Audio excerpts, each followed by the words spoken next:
me tell you about a friend. It's Craig LeBlanc where the good times never end. Talking Parks and Rec, it's a show you gotta know.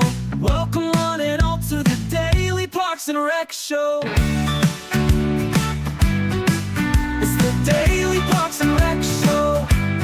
Parks and Recreation, our goal, our mission should always be to improve the quality of life for those around us. To improve the quality of life means understanding and acknowledging where the industry or where things are going 5, 10, 20 years from now. Welcome to the Daily Parks and Rec Show. Today, we're diving into a special edition of our leadership series with David Howard, the Parks and Recreation Director from Cibolo, Texas. David is transforming the way we think about community, youth engagement, and the future of Parks and Rec.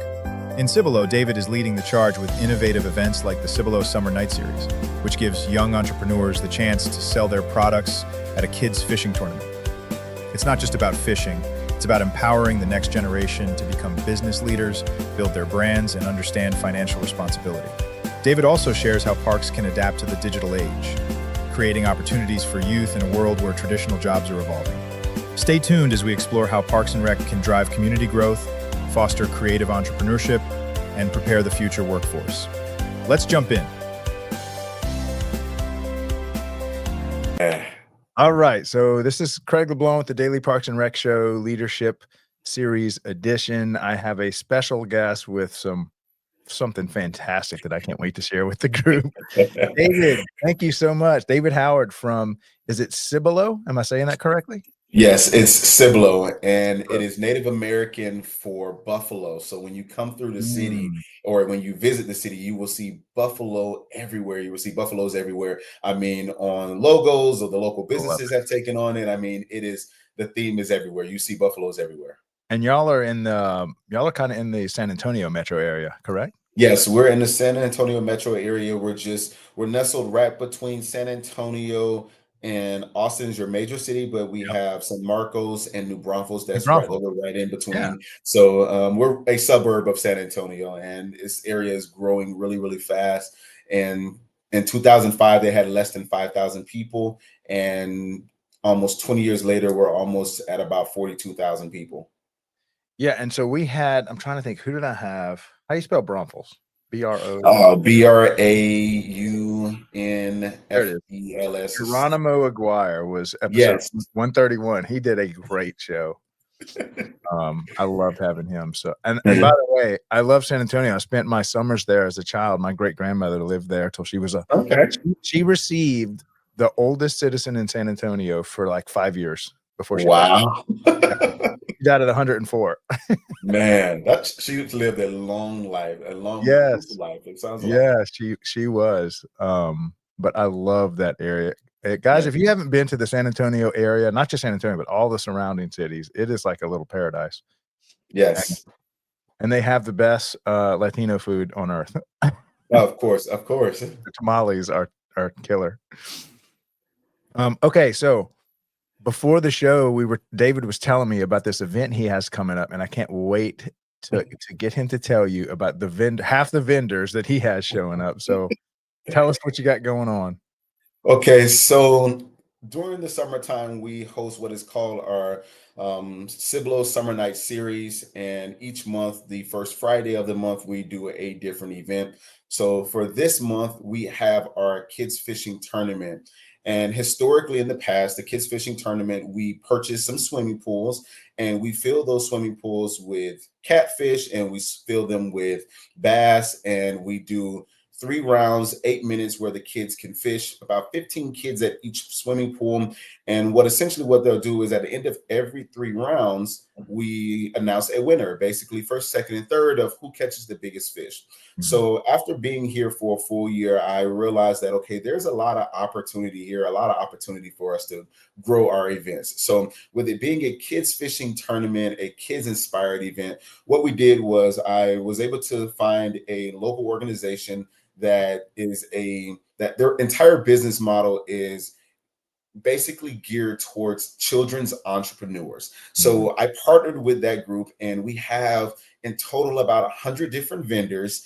And in those 100 vendors, 50 of those vendors are children entrepreneurs who are aspiring to be business owners, who have ideas like of course, your lemonade stands, Mhm. those who like to bake, those who create 3D printing, tumblers, all types of ideas that you have for kids.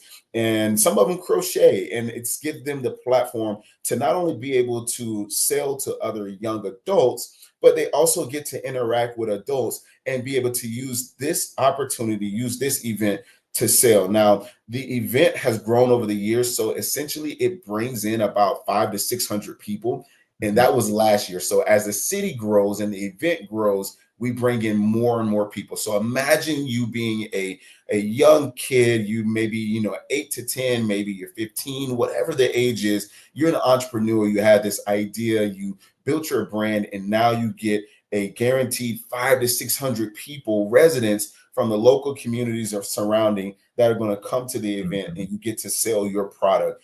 This Yeah. is going to be an opportunity for kids to be able to understand or grow in fiscal responsibility.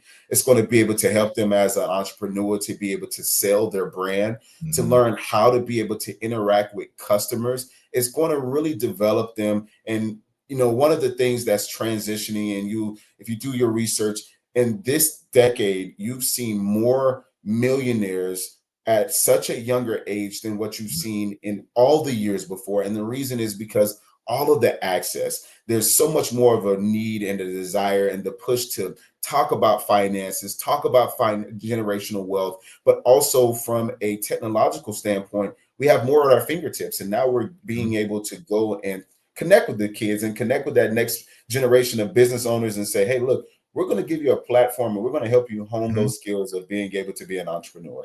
Yeah, I love it. I'm eating that up because, never for all those parents and kids listening, never has it been easier for anyone to start a business.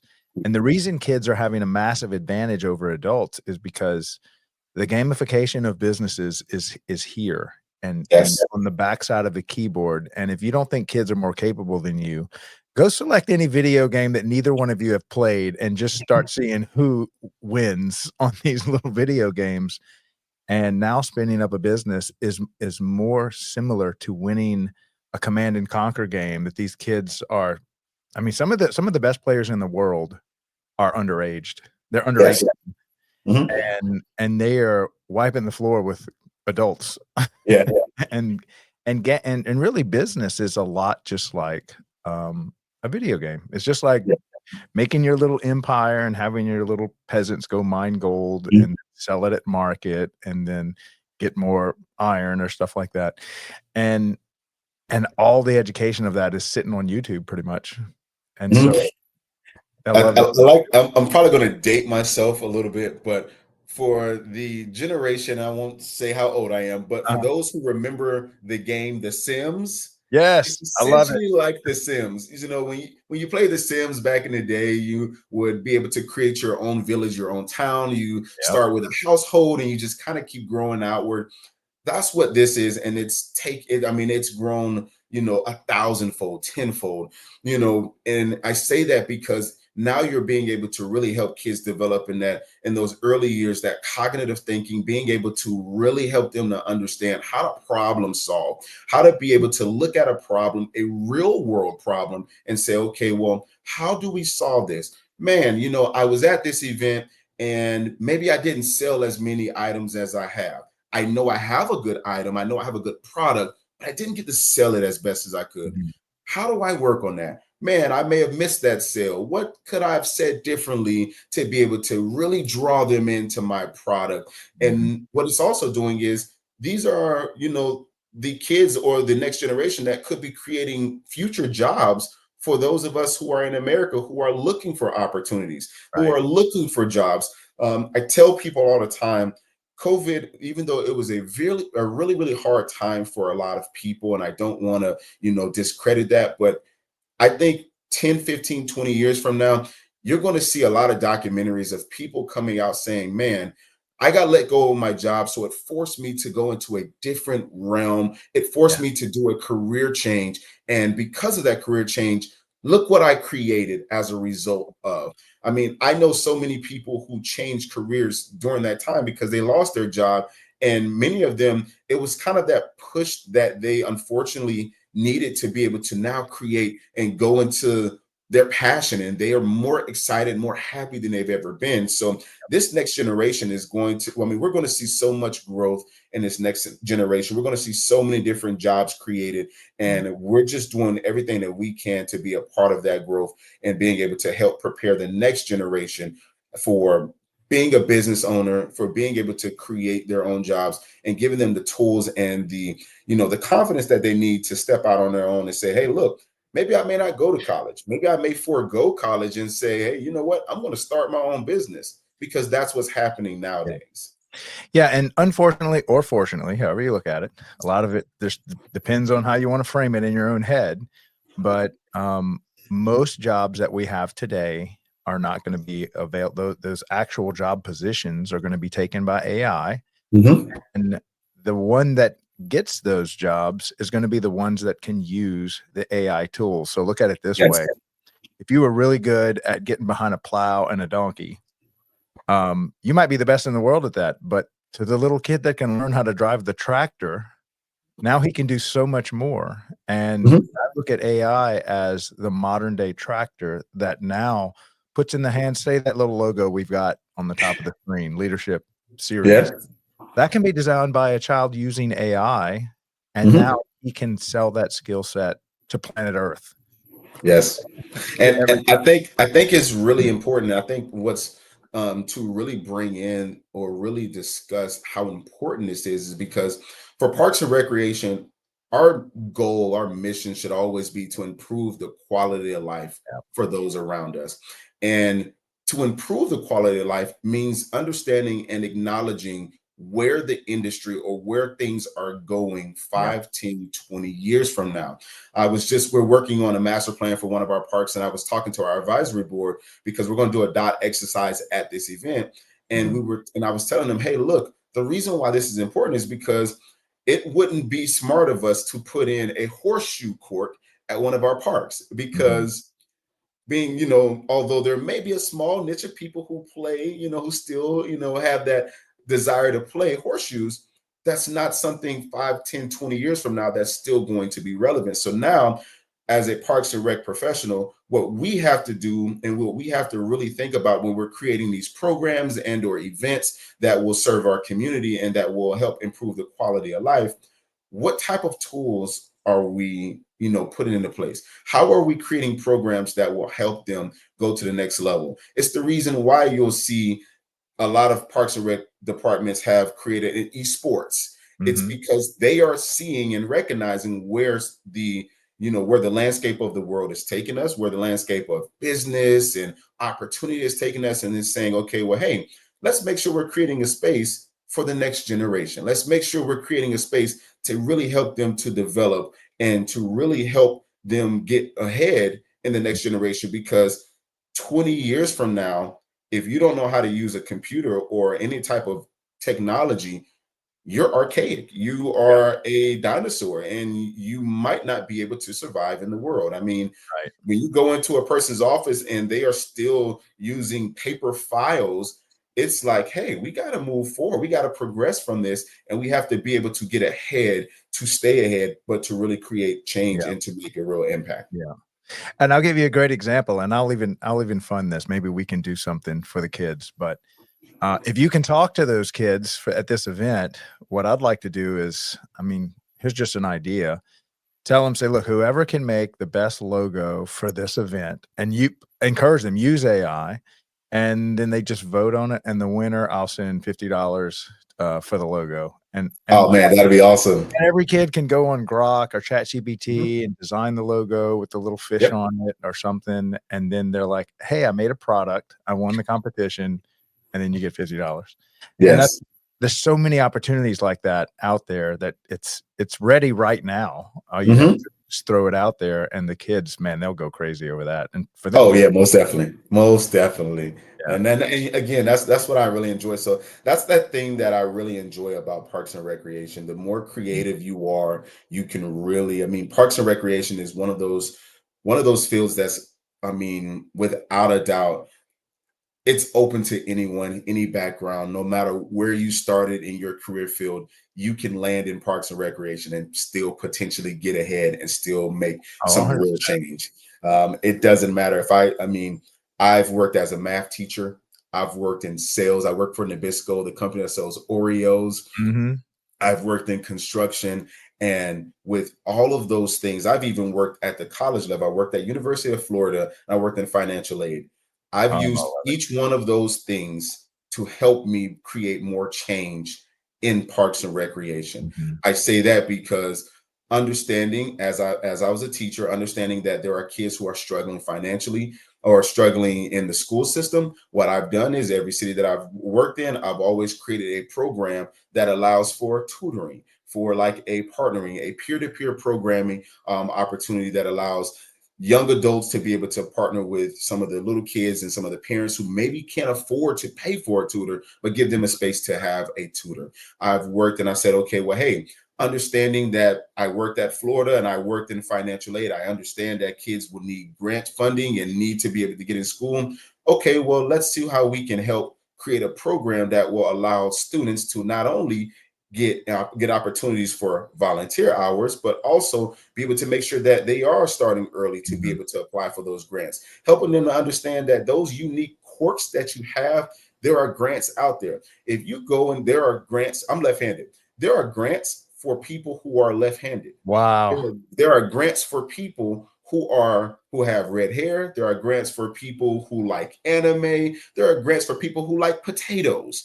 I mean, Mhm. and this information is out there, but again, if you don't know that information is out there, if you don't know that it exists, then you'll never go to look for it. Yeah. And that's what I've done. I've used all of those experiences in the past to be able to help serve my community. What I also did was I said, okay, well, you know what? To get a lot of these grant opportunities, you have to be able to have internship hours or volunteer hours. That's what they really like when you're coming out of high school, to really make yourself, to really sell Mhm. yourself and make yourself a valuable candidate to receive some of that grant funding. Well, this is what I said. Okay, well, hey, what are the areas where high school students can really serve and really get some real life experience? Parks and Recreation, Mhm. and communications and procurement. So what I said was, hey, we will partner with some of the local school districts and say we're going to offer a non-paid internship in Parks and Recreation, communications, and procurement. You'll be able to help assist in those areas. You can build your portfolio, especially if you're in communications.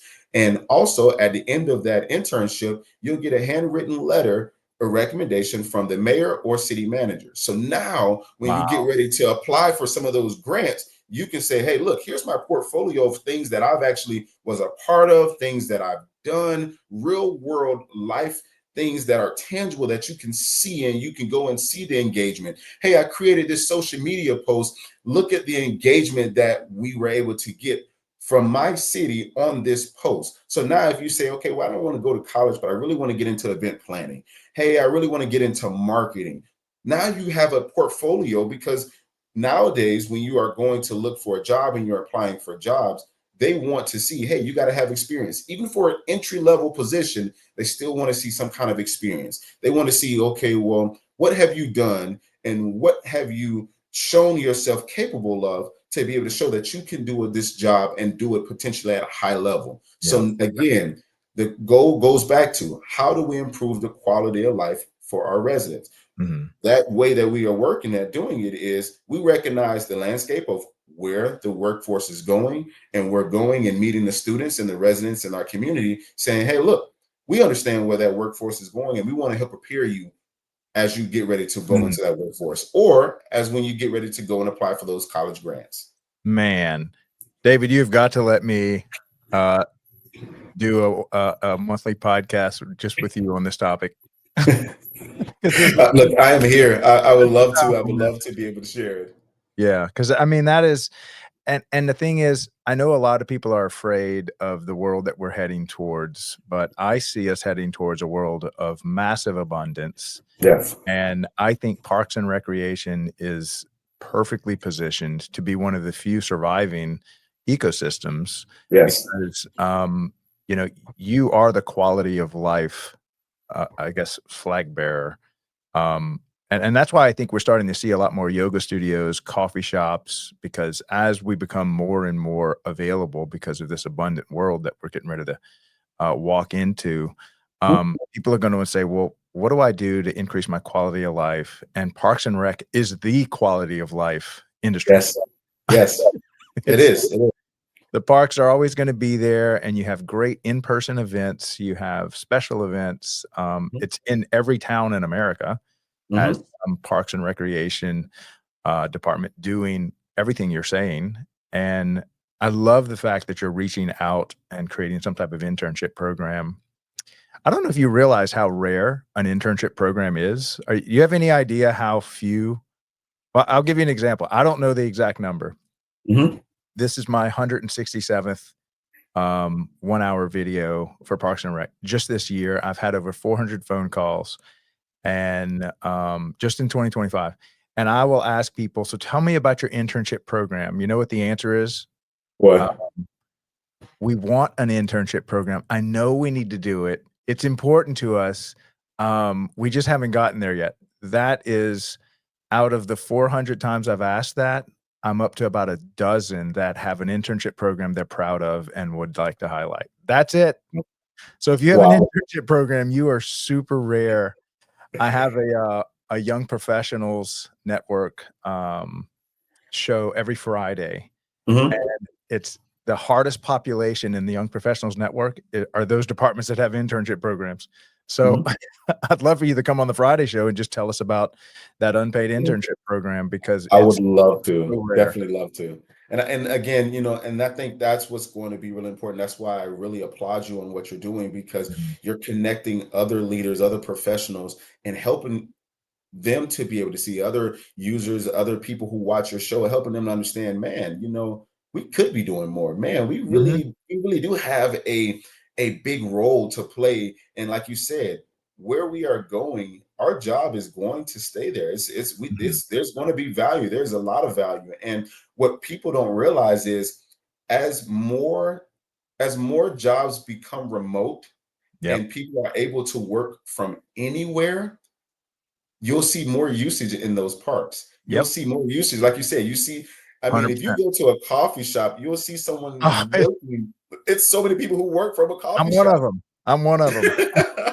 They work from a coffee shop, they work from a bookstore, and people go where they feel comfortable. So when you Yeah. have those spaces, sometimes people will go and you have those digital nomads. They just like to go and work from anywhere. And you'll see people working from maybe a balcony, you see people working from a coffee shop, see people working simply just by sitting in the park and just, taking time. And we are, people are not being tied so much to an actual office or office space. And because of that, they have the freedom to be able to take more time off of work or take more time from sitting in the office and say, you know what, I'm going to just go and walk around in the park and, just kind of just take a walk and then maybe I'll go back to work. And that freedom now gives people the ability to say, okay, well, what are my interests? What are my other interests? What things do I Yep. want, what I would like to be a part of? What things would I like to do or even explore? That's why you have so many people utilizing these parks and these open spaces.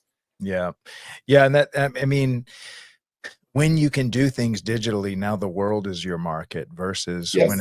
when it's local, it's well, now how far can you drive or how far can your Yes. clients drive? And the digitization of the global economy is here.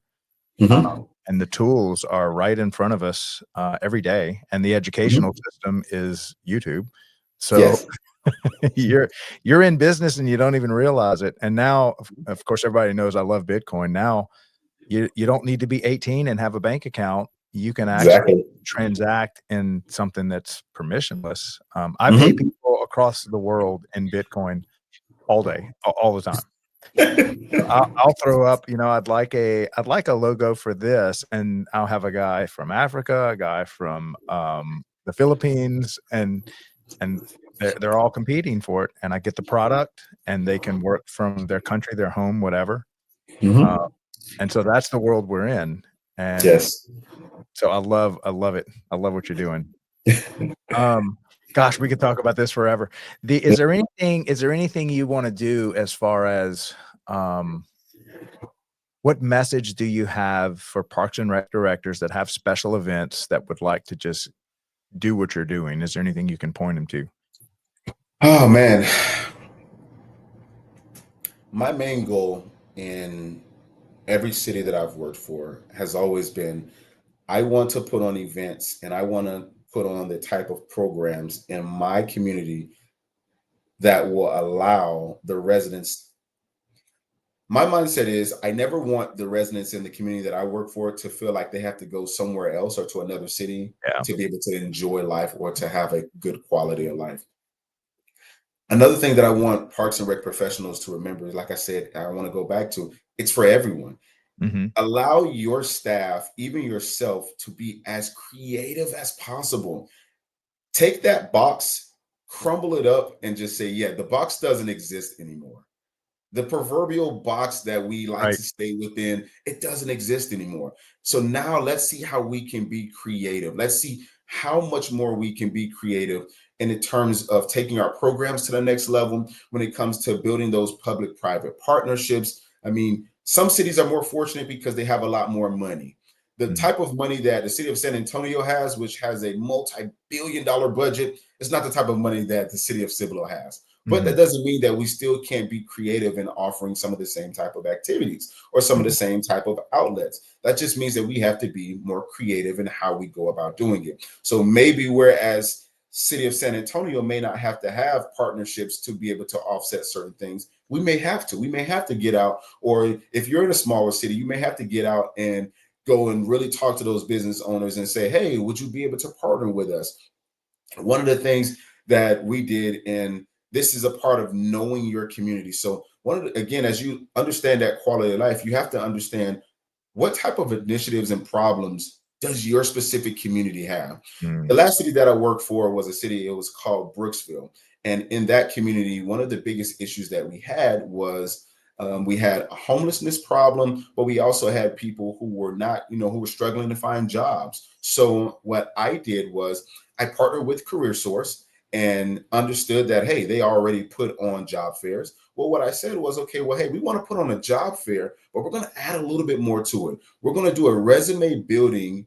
We're going to do a interview prep course leading up to our job fair, but we're also going to do a gently used clothing drive. So then that way we are building up the next generation of workers. We're building up our residents, helping them because just because someone has a job doesn't mean that they've applied for a job or did an interview in the last 5-10 years. So we want to make sure that they were prepared for the interview. We want to make sure that we was able to help them dust off that resume, whether they had a resume or whether they never created a resume if they were struggling, and then also make sure that they had the clothes to be able to add to that confidence that we're building with. But that's a part of understanding, again, going back to that quality of life, understanding what areas and what struggles does your specific community have, and then being able to use your platform to attack some of those programs or some of those opportunities, some of those initiatives. If your community struggles with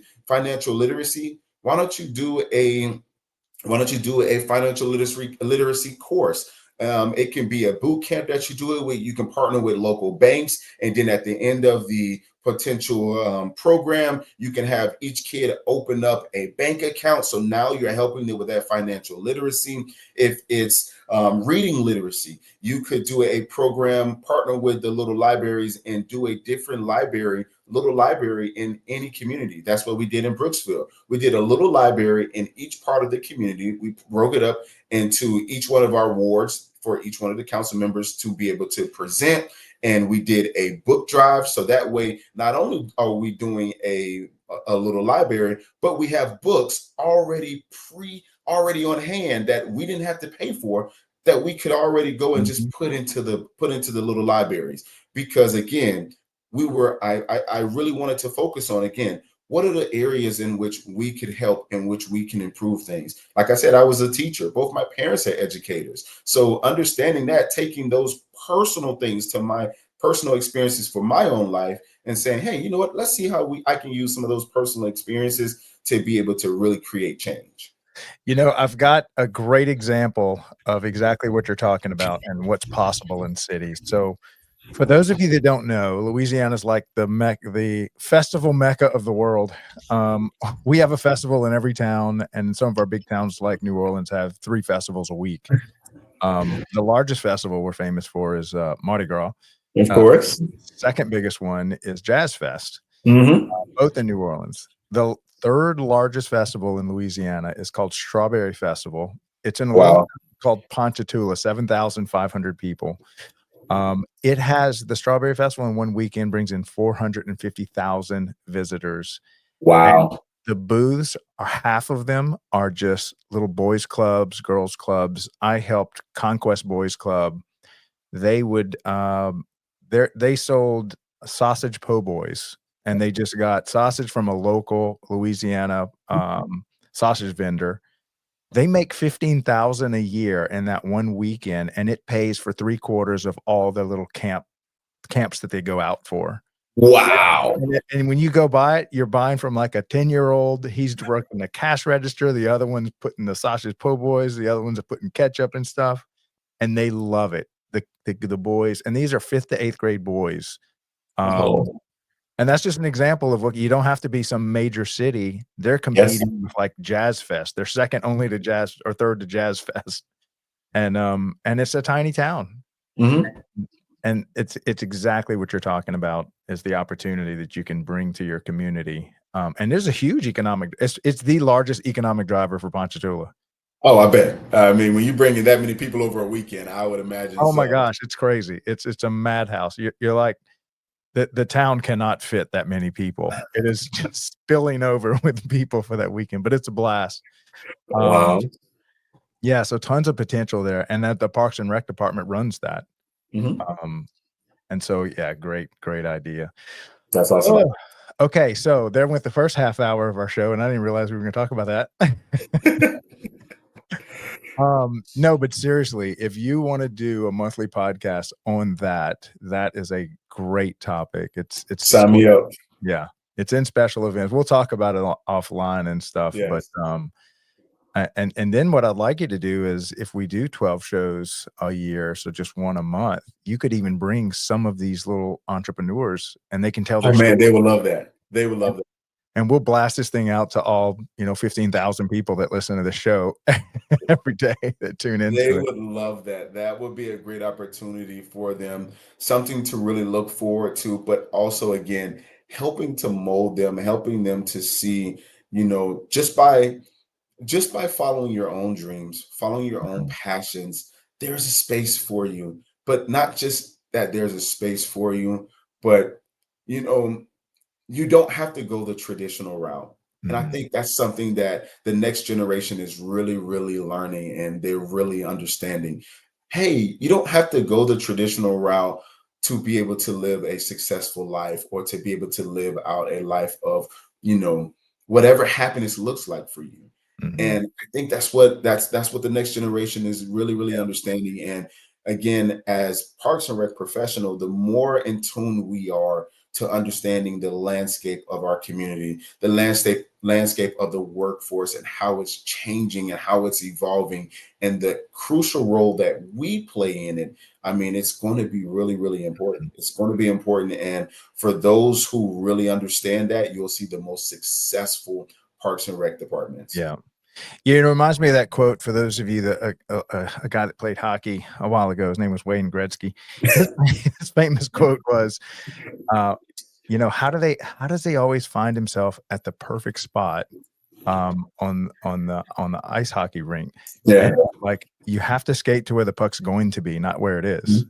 Yeah. And Mhm. that's exactly what you're talking about. A lot of these kids are looking at their engineering degree, and they're looking at AI, and they're like, "Eh, are engineers even gonna be left to Yeah. design?" Just Yeah. a few of them that can ask the AI the right question and kinda Mhm. dial it in. And so they're probably looking at, "Do I wanna go into debt and get a 90 or Yeah. $100,000 college degree Yes. to a job that's not gonna exist?" 'Cause imagine you're 17 and you're saying, "I'll graduate in, what, 6 years. Mhm. Is this even gonna be left?" Is it even going to be here? It Yes. I mean, I'm saying that right now. That's why I shifted my entire career into building out a digital platform that would serve the entire industry. and like I could just work from home. I can Yes. travel now everywhere I want to go to a Parks and Rec association Mhm. and go live from that association. And there's just thousands and thousands of opportunities like this that are being born real time Yes. in front of us. Yes. I mean, and it, I've seen many studies that content creators, I mean, and this isn't like your content creators that has millions and millions of followers. We're talking content creators that have maybe 100,000 or maybe Mhm. anywhere between 100 to 500,000. They're creating content, and because of the content that they're creating, you have people that are making upwards to $100,000 Mhm. a month just because of just as a content creator. Yep. And there's as there become more digital platforms, you have TikTok, you have Instagram, you have, people don't use Facebook as much anymore, but I mean, there's so many different areas, so many different platforms that people are now having opportunities to develop content. I mean, they have content schools. Mhm. It's so crazy because, and again, I'm going to go back to that financial aid side of me. Mhm. If you look at the degrees or the degree programs that most colleges had 20 years ago to now and where they are going, it's entirely different. You Mhm. literally have degree programs that have gone away and new degree programs where it's more of just content. Like Mhm. I mean, you're seeing more digital and media degree programs than what you saw 20, 30 years ago. Mhm. And if that's not telling to where the world is going, the fact that you now have colleges that have changed their entire degree program to say, hey, look, we might want to, if we want to stay ahead or if we want to stay in the top for, have being the best college or being the most, impactful college or receiving certain types of funding, we want to make sure that we start adding certain types of college Mhm. degrees. And that should be a Right. telltale that says, man, look at where things are going. Like they're Right. changing where a lot of these degrees are even being offered. Yeah, and so I've discovered as I've created, this is my second fairly successful podcast. First, it was in Bitcoin. That's when I discovered, hey, there's a lot of people creating content for Bitcoin. There's nobody helping out the Parks and Rec industry, and so I wanted to build a media company there. But previously, if you were creating content up against somebody that had 1 million followers, you just the algorithm treated those huge follower accounts. They were almost like big mafia kings that just had Yes. all the attention in that one market. Well, inbound TikTok, they changed their algorithm to said, we're no longer giving credentials to social media followers. Yeah. If you can create a piece of content, one single piece of content, you can have 2 followers, you create a killer piece of content on running shoes, Mhm. and your content will outpace someone that's got 1 million followers and they're, say, a world famous runner. And so once TikTok did that, all the other social media platforms started bleeding followers to TikTok, and they were Yes. forced to change their algorithm to give the highest ranking to just quality of content, which Quality. was pushed by shares, likes, how long they would Mhm. watch it. And so now you can be a nobody and produce one piece of content, and all of a sudden it goes viral instantly. Yes. And so now it basically, it's a level playing field. It doesn't matter how famous you are, it's how good is your Yes. content. And the example I'll give is there was this girl that I was working with, and she was a runner. And all she did was, she had like 6,000 followers, not a lot. And on run day, she would show, well, this is what I wear. This is how I put it on. This is why I chose this shoe or this sports bra. And Lululemon now offers anyone. So if you create content, Lululemon will give you 30% they'll give you their own little affiliate marketing link. And anyone that buys, you get 30%. And now most of the big apparel companies, I'm doing stuff like that. this Yep. is exactly how they market. And so Yep. That's a whole new economy, and you can fill in the blank. If you're going on a bike race, you can say, "Well, this is the bike I chose, this is the helmet I chose, water bottle I chose," and you can have a affiliate link for every single one of those. And it is the new economy. Yes. It's called it's they say social media is dead, attention media is where we're at today. And Yes. Yes. yeah. It's amazing. Yeah, it really is. Well, man, this is some fantastic work, and I've always believed that Parks and Recreation is perfectly positioned to be at the epicenter of this new economy. Um, just because they have all the best real estate in America where people go to hang out and Yep. unplug and do their work from the park or from the library or from all of the property that y'all are managing. Yes. This is perfect. Okay, so I did want to talk about I started the facilities maintenance show, which is now a Monday through Thursday show, all on facilities maintenance, because y'all told me to. Actually, I was like, what part of Parks and Rec is underserved as far as content, as far as sharing their story, sharing their wisdom? And they were like, man, if you can do anything for the facility maintenance side, that's like half of our effort is to keep this place Yes. rolling and beautiful and upkept, and we don't do a lot for them. And within that daily show on Monday through Thursday morning, we started digging into how much of the facility side the superintendents play in creating those master plans, Yes. and their contribution is probably the most important contribution because they know real time what it costs to upkeep these facilities, when that thing needs a new roof, when that playground needs to be replaced. And without their input, you just really don't know where you are. So how can you make a master plan if you don't know where you are? Exactly. That's where are we? Who are we? Where do we want to go? Who do we want to be? That's pretty much a master plan in Yes. one sentence. So the superintendents and they'll help you understand. Here's what we're up against on the deferred maintenance side. So you've done 3 master plans in your Yeah. career. Yes. Maybe you can just simply define in your own words, what is a master plan? So a master plan, in my perspective, would be taking a look at your entire park system and being able to say 5, 10, 15, 20 years from now, where do we want to be? What do we want our parks to look like? Mhm. And when you have that, another key aspect is taking in, so there's a lot of key factors. What does the growth trend look like for your community? Because I'll give you a really good example. Mhm. So, like I said, 2005, our city had less than 5,000 people. We have a park here. It's called Owl Ridge Park. It's a baseball park. It has a baseball field there, baseball field and a playground. Mhm. The parking lot only has 10 parking spaces. 2 of them are handicapped. Mm.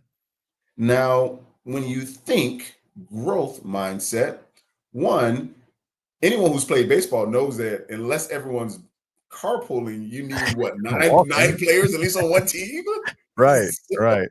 so those are the things that you look at. You look at, okay, well, hey, the things that we're putting in today, whatever we do today, people 5, 10, 20 years from now, they're going to have to live with the consequences of those decisions. Mhm. So whatever we put in, we have to make sure that it's practical as the growth happens. But in addition to that, then you start looking at some of those initiatives of, hey, well, what do we want to accomplish? There's a term that they use, it's called a food desert.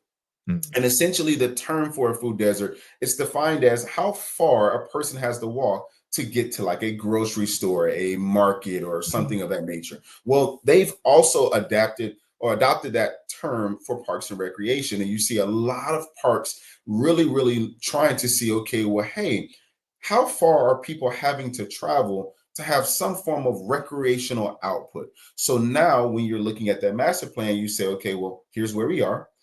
Let's look at where we want to go in terms of growth projecting. And sometimes you really have to take in not just what the city is doing, but you have to include what the county is projecting as well, because what the city is projecting may be different than what the county is projecting.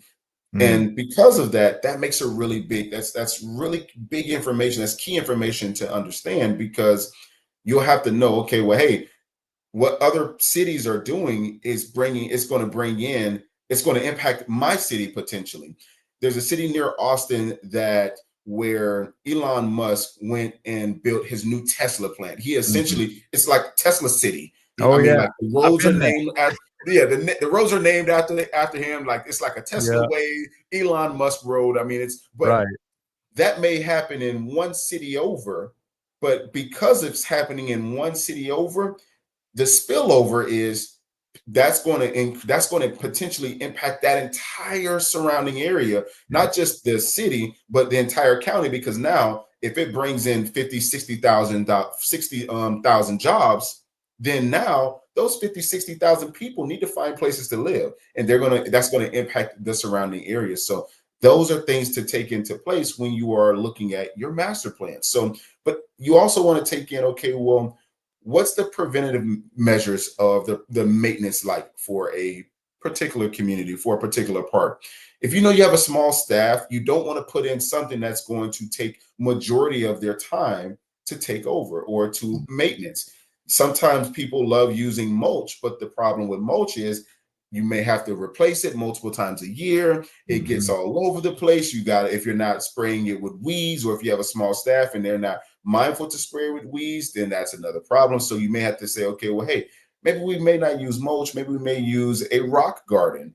And that way, if we use a rock garden, it's easier for us to go in and spray, and we just keep on moving. Mm. So those are things that we have to take into consideration, but also really getting with those stakeholders, meeting with the stakeholders. And for those who may not understand who your stakeholders are, if you have a facility, a ballpark, a multi-purpose field, your stakeholders are going to be the ones who are renting those facilities on a day-by-day, weekly basis. Go to them and ask them, hey, what are the problems? What are those challenges that you would like for us to be able to, to be able to fix? What are those things that you would like for us to be able to solve? Because they're the ones that's going to be using it on a day-to-day basis. Mm. You can go to all of your residents, but majority of your residents may not visit your parks on a day-to-day basis. So my need for a park, if I'm using it on a day-by-day basis, may be totally different than a person who maybe uses it once a month or once every 2 months, once a quarter.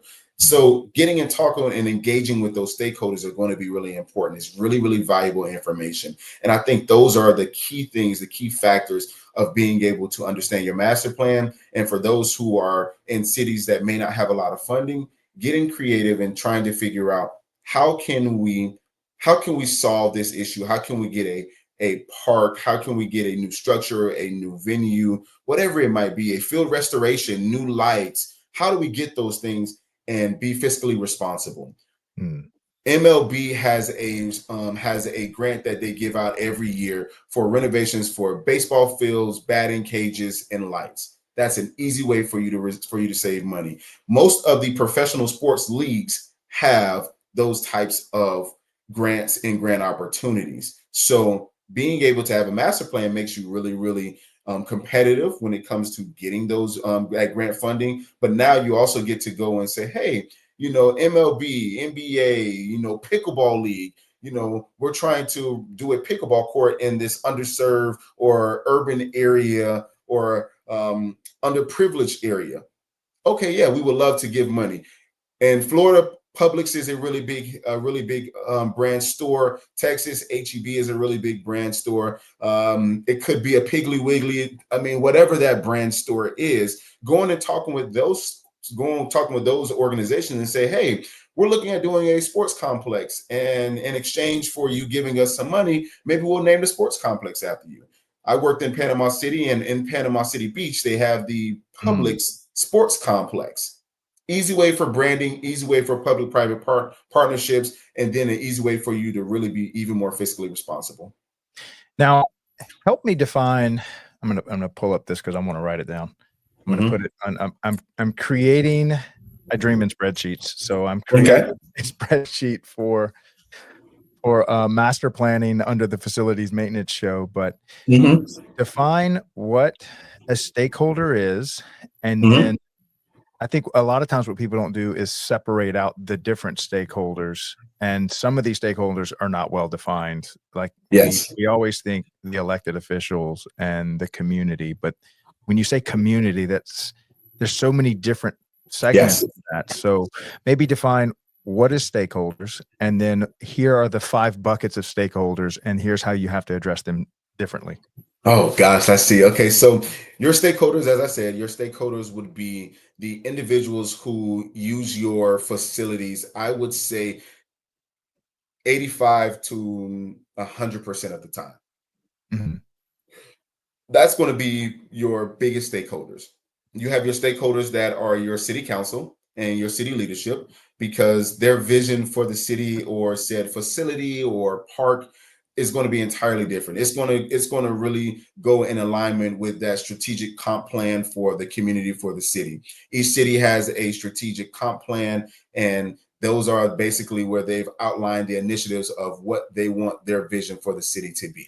So Mhm. you have your city leaders, you have your stakeholders who are using your facilities 80 to 85 to 100% of the time. Then Mhm. you also have the rest of your community, your residents, who are maybe your recreational users. They use it sometimes, they may not be there all the time. They may come, I mean, and even for your stakeholders, for the people who are using your parks, you can even drop it from 85, you can maybe say 70 to 75% of the time. Mhm. Because that's, like I said, those are the ones who have a vested interest. They're going to be using it out of 4 seasons. They may use it 3 seasons out of the time, all 4 seasons, or at least 50% or more. And then you have the rest of your community. And each one is going to have a different vested interest of what they would like to see in the parks. Mhm. So that's why it's going to be really important for you to really define who your stakeholders are, but also, if you can, give a different space for each of those stakeholders to speak in. So when you talk to the stakeholders who are using it 70% of the time or more, you may not want to talk to them in the same meeting that you would have as an open forum meeting. And the reason Right. why is because you don't want their message or their voice to be drowned out. And you don't want the voice of those who are using it less than that amount of time to get drowned out either. So you want to create a space for both parties to be able to speak what their opinions is and what they would like seen in the parks. Okay, so I've got users in the community, city council, residents, more recreational users. I threw up there vendor. So how do you address a vendor's commercial, like local stores and stuff, So benefactors? that would depend on the particular facility, because, like I said, just because someone is a business, they may not actually use your facility. So Mhm. I like to lump them in with your recreational users. Like I Mhm. said, those are your 3 types of users. Again, your city council is going to have a different vision based off of the comp plan.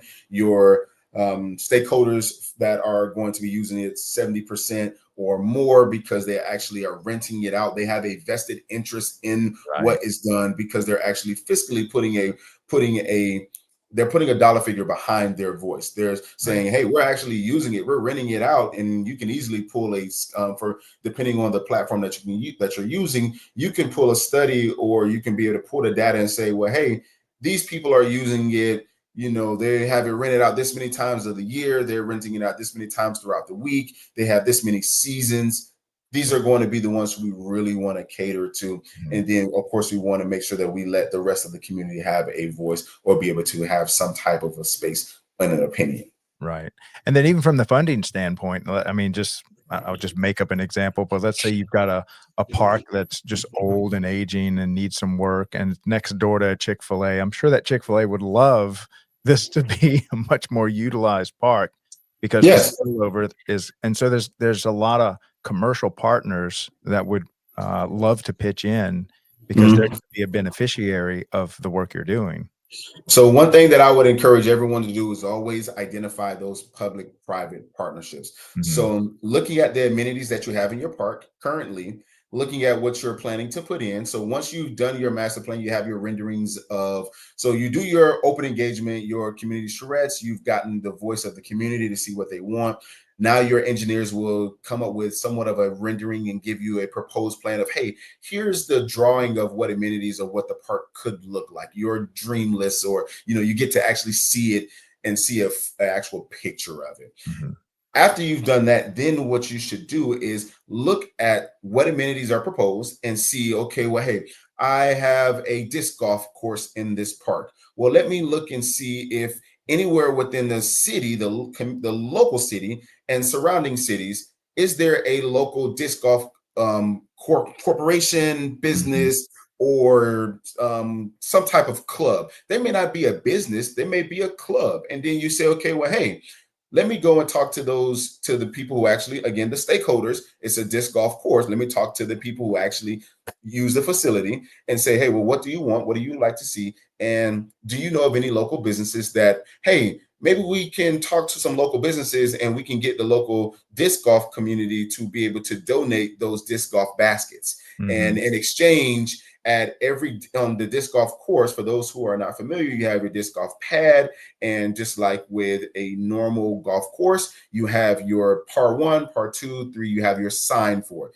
Maybe you say, hey, if you donate the pad, we will allow you to put your logo on the par sign. Love it. And now they have that vested interest. Now they're like, oh, okay, well, now we're kind of getting some business. And now, so Right. now you may not tell them to fund the entire thing. Your disc golf baskets are normally about 400 to 500, actually about 300 to 500 range, or Mhm. maybe 600. And you say, okay, well, hey, you pay for 300, we'll pay for 300. So now you've cut it in half. So if it's a $1,200 purchase, now the city's only paying $600 in exchange for building that partnership with the community and saying, hey, we'll let you put your logo on the signs. And now that's where you build that public-private partnerships. You've been able to be fiscally responsible for your community, and you've now been able to talk to your stakeholders. I love it. I love it. Now how often do you kind of recycle a master plan? Would you say, every 10 years you need to update it? What's the cadence? Yes. So your master plan should at least get you through the next 10, 15 years. Yeah. Ideally, they should, if you're doing a park master plan, it should get you at least through 10, 15 years, possibly 20 years or more. I think I would say maybe 15 to 20 years is when you should start looking at and start saying, okay, well, hey, are there any renovations? Are there any things? Is there anything that we should be doing to maybe look to maybe make improvements? Maybe make some upgrades. A real good, thorough master plan is going to get you for at least the next 5 to 20 years, because that's usually when you look at a city comp plan, that's usually how they do their CIP, which is their capital improvement projects Mhm. plan. They do it in a 5-year increments, 5, 10, 15, 20-year increments. So everything is done in a 5-year increment, and that's how your park master plan should be done. It should be at least get you through the next 15, 20 years. Yeah. And just to do some simple math, if you can elaborate on this, but let's just say you're spending 5 million a year to run your parks department, and 10 years, that's $50 million. So you're going to spend $50 million over the next 10 years. The odds of you doing stuff inefficiently greatly increases when you have no plan Yes. versus when you have a plan. So even if you spend a few $100,000 on a well thought out master plan, that couple $100,000 is governing $50 million over a 10-year span. And Yes. that's only on a $5 million budget. I Yes. rarely run across parts departments that aren't at least that. Like the smaller departments are sitting there on up to 50, $100 million a year budget. So, have a So plan. for those who are big in finances, there's a small guy. His name really isn't really too important. I think his name is let me see. Oh, Dave Ramsey, Yeah. and he likes to talk Even finance. myself. Yes, he likes to talk finances. And when he talks, he says, if you don't give your dollar or assign your dollar a specific place to go, it will go missing. Mhm. So the biggest thing, and this is what I've seen cities do this, they make improvements to parks without a master plan. And then 5 years later, 10 years later, they look back and they say, we want to do something different. So now you've almost essentially wasted the money that Mhm. you just put into a park because you've made an improvement to a park when in 5 years, 10 years, you may be tearing it up and doing something entirely different. And if we're going back to transparency and being fiscally responsible, the most fiscally responsible thing that you can do with your money and taxpayer money is say, we've spent money to find a vision and a plan for how we want your money to be spent. Because by doing that, now they know that the improvements in the parks actually is building towards something. So if you give me a master plan, we may not finish the park for 5 years, but over the next 5 years, if we get $1 million each year, that $1 million is actually going to be building towards something. So, hey, maybe in 5 years, we expect the sports complex to have 10 baseball fields. Well, we need a rendering, a map to know where we want each particular field to go, because if we don't have that, then we might put a field in a space that now takes us from being able to do 10 fields to may only doing 5 fields, because we haven't drawn a picture of how we want it to look. But each year we show our community that we are working towards something. Hey, that money that you've given us, we're being fiscally responsible and we're building it towards a ultimate goal, an ultimate vision of how you want your parks to look. You said you want a sports complex that has 10 fields, where each year over the next 10 years, we're going to build a field. So that way at the end of 10 years or maybe sooner, we'll have this nice sports complex, and this sports complex is going to accomplish this particular goal. I love it. I love it. And I don't think Dave Ramsey coined this one, but I heard it from him. Because I was still am a big Dave Ramsey follower, but he said, let me see if I get it right. If you fail to plan, then you need to plan to fail. Yes. That's it. And that's exactly what it is. And I mean, I think, like I said, it's our jobs as practitioners, as subject matter experts, to be able to communicate to our community, to be able to communicate to our leaders, and to those who may not have the knowledge that we have, the best route for how we should go about using some of our dollar figures, go about using things. So that way, when it comes back around, we can say that, hey, we educated you. At the end of the day, the council, the city leadership makes the final decision. But it's our job as subject matter experts to be able to communicate those things to them, so that way they have all the information. We may not be able to change everything. We may not agree with all the decisions that's made. That's in every city. But it's our job to be able to have a vision, to be able to communicate that vision, clearly communicate that vision, and be able to make sure that, the community and our city leaders, the ones who may get the final decisions, understand, hey, this is what we should need, or this is where we should go. And we just continue to work around those things. We continue to work around. In my city right now, we have 5 parks, and our city council has not done anything. They have not made any improvements to our parks for many years. Well, our city council has decided that, hey, we want to make a change, and we want to do a master plan for 2 of our 5 parks.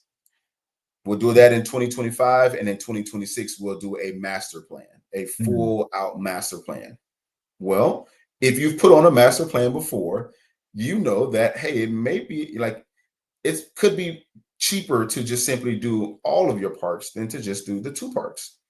But again, my job is to communicate to the council, to communicate to city leadership, hey, this is what I think you should do. And at the end of the day, whatever they decide to do, I communicated what should happen. And then from there, I just followed the instructions. They want to do the master plan for those 2 parks. Perfect. We're going to do everything we can to make those 2 master plans as best as we can. And we're going to make sure we do everything we can to put in amenities that will best serve the community, not just today, but years to come. Yeah, I love it. Well, David, thank you so much for coming on the show today. That was the fastest hour that I have about another 50 questions for you. Run out of time to ask them. So look, I would love to come back. And like I said, I mean, if you want me on, Bi-weekly, weekly, or once a month. I'm always here for you. I always love talking about Parks and Rec. It's my passion. It's something that I really enjoy. I mean, we can talk about so many things, from master plans to being able to have the staffing to being able to prepare for the ever-changing landscape of staffing. I mean, there's so many things that we can talk about and really do a deep dive in. I would love to be able to help share my knowledge and be able to help prepare the next generation for how they can make an impact, a true impact in their community. My city manager has this saying, it's taking good intentions and transitioning it into real action. So so that's something that I really, really want to do. We really want to make sure that, those good intentions get transitioned into real action, and making sure that the next generation, or this generation of Parks and Rec professionals, is equipped to be able to truly serve their community and make a real change and improve that quality of life. Yeah, well, we will definitely stay in touch offline and see if maybe we at least do a few more shows, but I'd Yes. like to even maybe do like a regular monthly show on these topics are so important, and you seem to be doing such a great job. Thank you. I appreciate all you're doing for your community and setting a great example for the whole Parks and Rec community of America. Yeah. Thank you. Thank you, guys. I appreciate you. Thank you for having me. Yep, appreciate you, David. Thank you. See you. Bye.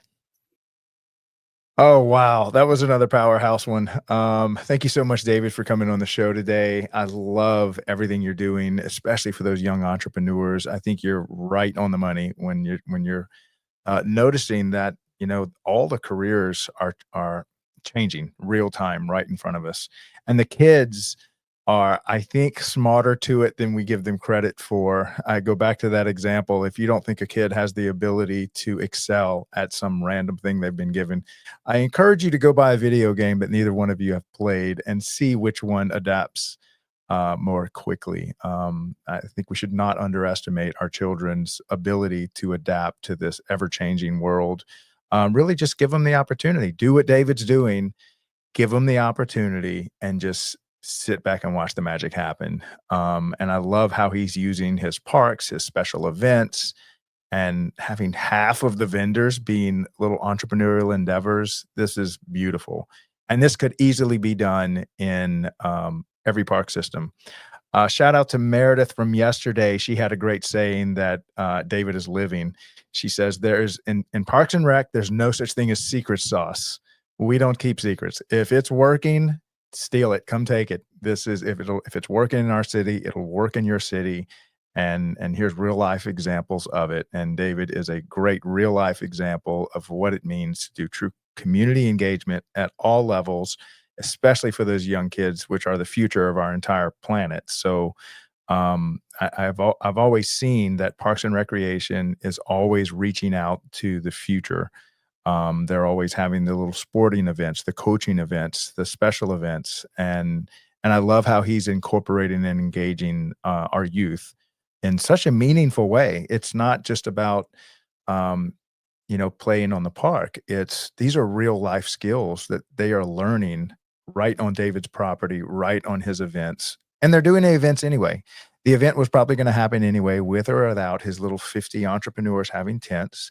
But now look at the level of engagement that now he's engaging the children of his community, the parents of his community, and layering it on top of events that are already happening. So what a great example. I definitely want to dive deeper into that. And David, if you're still listening to this, take as many pictures and videos as you can, and I'll have our designers incorporate that into the final product of this episode. Love what you're doing. All right. We're getting ready to close out this show, and we're starting our Thursday show, which is our Youth Sports Mastery with host Aaron Locks. And I've got a special guest for that happening here in a few minutes. That is a weekly show every Thursday, 1:30 Eastern.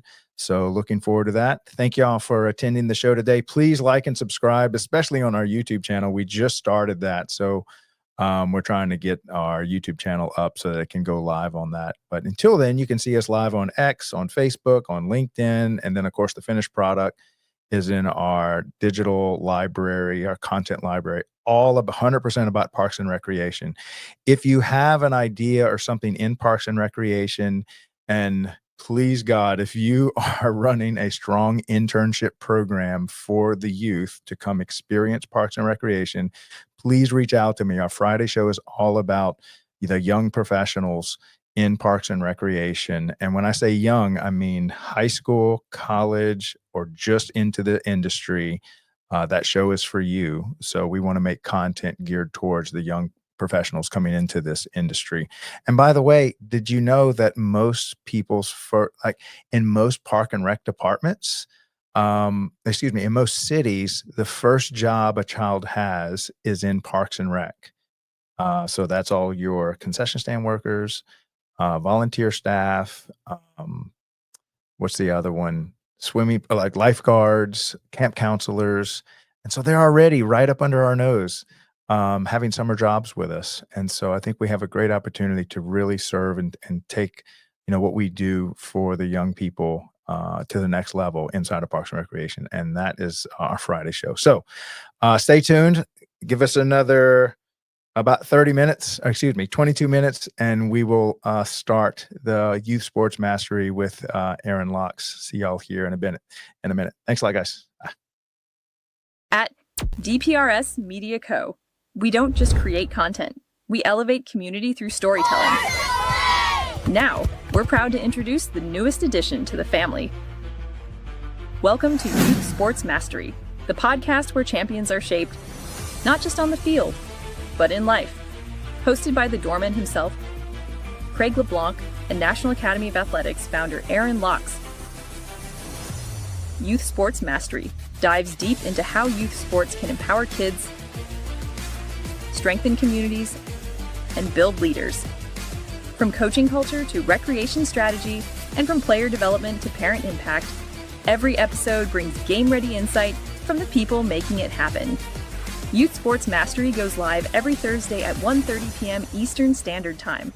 Only on the Daily Parks and Rec Show, sponsored by National Academy of Athletics and powered by DPRS Media Co. This is where purpose meets play.